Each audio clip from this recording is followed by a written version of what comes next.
Hi കൂട്ടുകാരെ, എല്ലാവർക്കും നമസ്കാരം. സ്റ്റാർ വൈറ്റ്സിൻ്റെ പുതിയൊരു വീഡിയോയിലേക്ക് എല്ലാവർക്കും സ്വാഗതം. അപ്പം നമുക്ക് കുറച്ച് ദിവസങ്ങളായിട്ട് വീഡിയോ ഒന്നും ഇടാൻ പറ്റുന്നില്ലായിരുന്നു കേട്ടോ. വേറൊന്നും കൊണ്ടല്ല, കുറച്ച് തിരക്കുകളിലൊക്കെ ആയിപ്പോയി, അതുകൊണ്ടാണ്. അപ്പോൾ ഇന്ന് നല്ലൊരു വീഡിയോ അങ്ങ് ഇട്ടേക്കാം. ഇന്ന് നമ്മൾ ഇടുന്നത് നല്ലൊരു തക്കാളി ചട്നിയാണ്. അപ്പം അതെങ്ങനെയാണ് ഉണ്ടാക്കുന്നത് നമുക്കൊന്ന് നോക്കാം.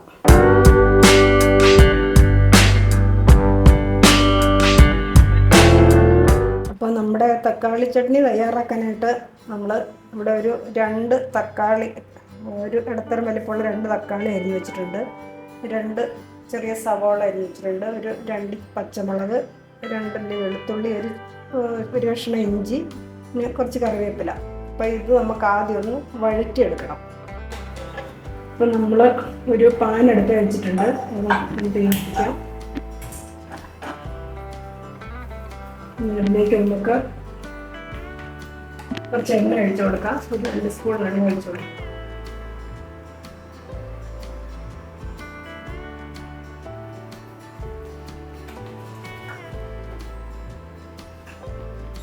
എണ്ണ ചൂടായി അതിലേക്ക് സവാള ഇട്ട് കൊടുത്തിട്ടുണ്ട്.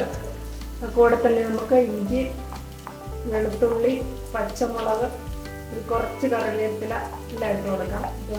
സവാള ഒരുവിധം മണ്ണ് കഴിഞ്ഞിട്ട് നമുക്ക് തക്കാളി ഇട്ട് കൊടുക്കാം. അപ്പോൾ ആദ്യം നമുക്ക് ഇതെല്ലാം നന്നായിട്ട് വഴറ്റിയെടുക്കാം. കൂടുതൽ നമുക്ക് അല്പം ഉപ്പും കൂടി ചേർത്ത് കൊടുക്കാം.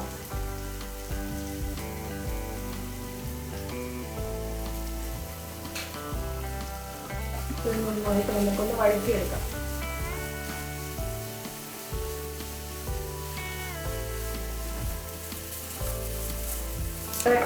സവാള, ഇഞ്ചി, വെളുത്തുള്ളി, പച്ചമുളക് എല്ലാം കൂടെ നമ്മൾ നന്നായിട്ട് വഴറ്റിയെടുത്തിട്ടുണ്ട്.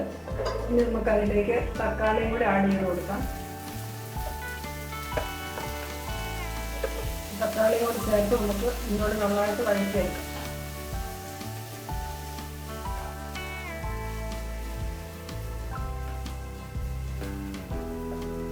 ചെറിയ ഫ്ലെയിമിലിട്ട് വേണം നമ്മൾ വഴറ്റിയെടുക്കാൻ, അല്ലെങ്കിൽ പെട്ടെന്ന് കരിഞ്ഞു പോകും.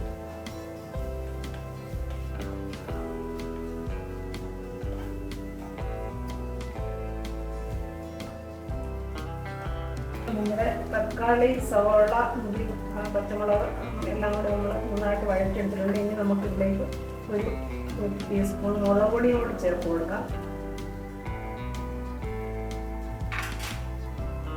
ചേർത്ത് നമുക്ക് നന്നായിട്ട് ഇളക്കിയെടുക്കാം. ഉപ്പൊക്കെ പാകത്തിനാണ് നോക്കുന്നത്. ഇപ്പോൾ ഉപ്പ് കണക്കാണ്.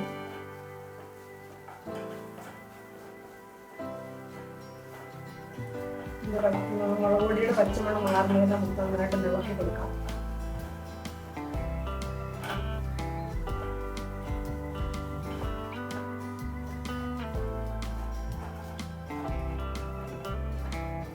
അപ്പോൾ നമ്മുടെ ചേരുവകളെല്ലാം നന്നായിട്ട് വഴന്നിട്ടുണ്ട്. ഇനി നമുക്ക് ഫ്ലെയിം ഓഫ് ചെയ്യാം.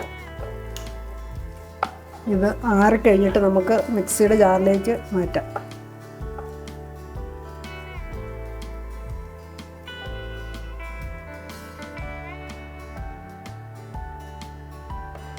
അപ്പോൾ നമ്മൾ വഴറ്റി വെച്ചിരുന്ന തക്കാളി, സവാള, ചേരുവകളെല്ലാം നന്നായിട്ട് തണുത്തിട്ടുണ്ട്. ഇനി നമുക്കിതൊരു മിക്സിയുടെ ജാറിലേക്ക് ഇട്ട് കൊടുക്കാം.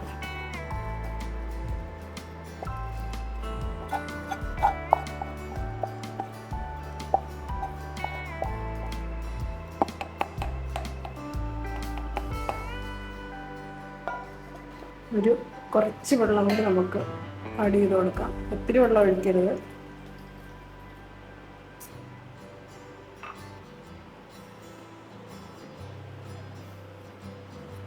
നമുക്ക് നന്നായിട്ടൊന്ന് അരച്ചെടുക്കാം.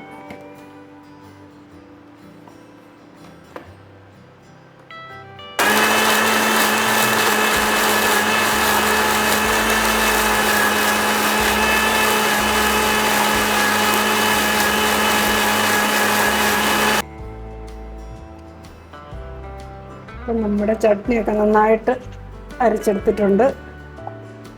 ഈ ഒരു പാകത്തിന് മതി. ഇനി നമുക്കിതൊന്ന് കടുക് വറുത്തെടുക്കാം. നമ്മൾ കടുക് വറുക്കാനായിട്ട് ഒരു പാൻ വെച്ച് കൊടുത്തിട്ടുണ്ട്. അത് ചൂടായിട്ട് അതിലേക്ക് കുറച്ച് എണ്ണ ഒഴിച്ചു കൊടുക്കും.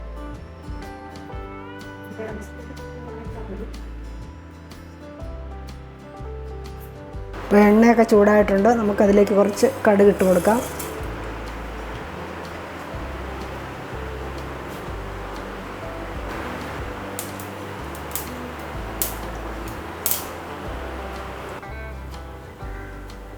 കടുക് പൊട്ടിട്ടുണ്ട്. നമുക്ക് കുറച്ച് ഉലുവായും കൂടി ഇതിലേക്ക് ഇട്ട് കൊടുക്കാം.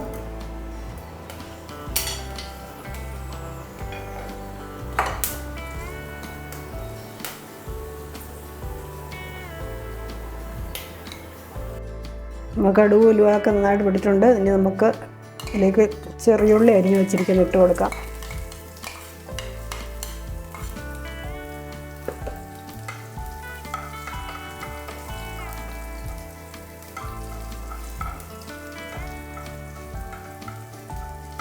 ഉള്ളിയൊക്കെ നന്നായിട്ട് മൂത്തിട്ടുണ്ട്. ഇനി നമുക്ക് കുറച്ച് കറിവേപ്പിലയും കൂടി ഇട്ട് കൊടുക്കാം.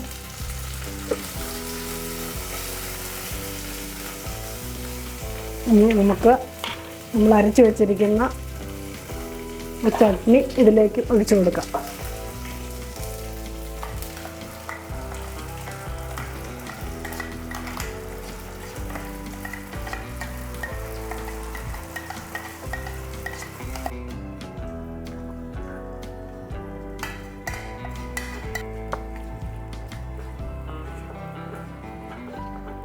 ഒരുപാട് വെള്ളം ചേർക്കേണ്ട, ഒരു ചെറിയ കുറുകിയ പരുവത്തിലാണ് എടുക്കാനാണ് നല്ലത്. അപ്പം നമ്മൾ ചട്നി ചേർത്ത ശേഷം ചെറിയൊരു തിള കയറി വന്നാൽ മതി, നന്നായിട്ട് തിളച്ച് പോകരുത്.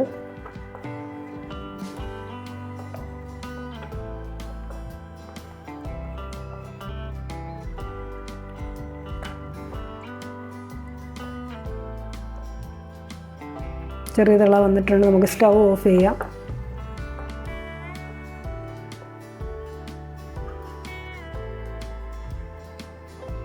അപ്പോൾ നമ്മുടെ തക്കാളി ചട്നി റെഡി ആയിട്ടുണ്ട്. ഇനി നമുക്കത് ആറിക്കഴിഞ്ഞൊരു പാത്രത്തിലേക്ക് സെർവ് ചെയ്യാം.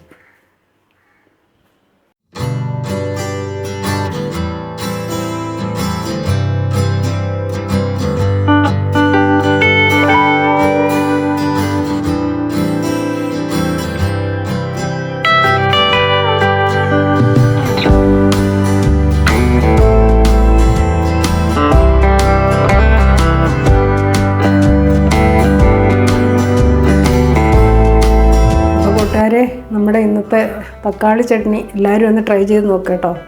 ഉണ്ടാക്കി നോക്കിയിട്ട് നിങ്ങളുടെ അഭിപ്രായങ്ങളൊക്കെ അറിയിക്കുക. നമുക്ക് ഇഡ്ഡലിയുടെ കൂടെയോ ദോശയുടെ കൂടെയോ അല്ലെങ്കിൽ ചപ്പാത്തിയുടെ കൂടെയോ ഒക്കെ കഴിക്കാൻ പറ്റുന്ന വളരെ നല്ലൊരു ചട്നിയാണ്.